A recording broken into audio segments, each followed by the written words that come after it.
Dudhpur GP कार्यालय निर्माण में भ्रष्टाचार का आरोप। काटेघोड़ा नवगठित चांदपुर ग्राम पंचायत के प्रतिनिधियों और भाजपा नेताओं ने दूधपुर गणिर ग्राम जीपी कार्यालय निर्माण में भारी भ्रष्टाचार का आरोप लगाया है। करीब 20 लाख रुपए की लागत से शुरू हुए निर्माण कार्य अब तक अधूरे हैं। मंगलवार को मधुसूदन सिन्हा की अध्यक्षता में एक नागरिक सभा हुई, जिसमें भाजपा एससी मोर्चा के उपाध्यक्ष अमलेंदु दास ने उच्च स्तरीय जांच की मांग की। सभा में कई स्थानीय नेताओं और नागरिकों ने भी अधूरे कार्य को जल्द पूरा करने की मांग उठाई। जीपी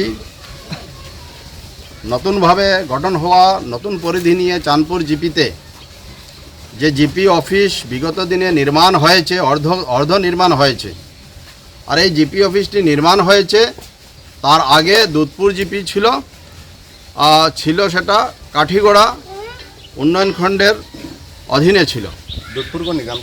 দুধপুর গণিগ্রাম জিপি এই জিপির পঞ্চায়েত অফিস ছিল, আর যেটা আজকের দিনে চাঁদপুর জিপির পরিধিতে পড়েছে।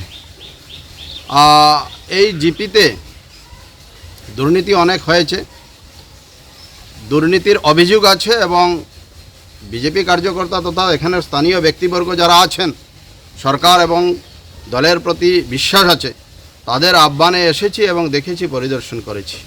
বিহিত ব্যবস্থার জন্য সরকারি আধিকারিকের কাছে আবেদন করা হবে, আর যাতে এইখানের দুর্নীতি যাতে উন্মুক্ত হয়ে দোষী যারা আছে তাদের যাতে উপযুক্ত শাস্তি দেওয়া যায় সে ব্যবস্থার জন্য সবাই সরব হয়ে উঠেছেন।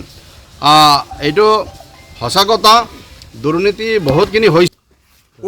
উচ্চ পর্যায়ের আমরা তদন্তর লাগিয়ে বিহিত ব্যবস্থা নেওয়ার লাগিয়ে আমরা সব প্রস্তুত হয়েছি।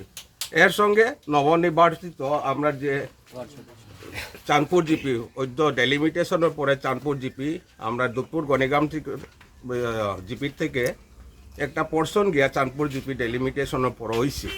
এইখানে 6 জন মেম্বার আজকে এই সবাই উপস্থিত হয়েছে। এই 6 জন মেম্বারের লগে আমরা সব মিলিয়া এর লগে আমরা বিজেপি কার্যকর্তা হিসাবে নিম্নস্তরের কার্যকর্তা হিসাবে আমরা এখানে আছি। সবাই মিলিয়া আমরা উচ্চ পর্যায়ের তদন্তর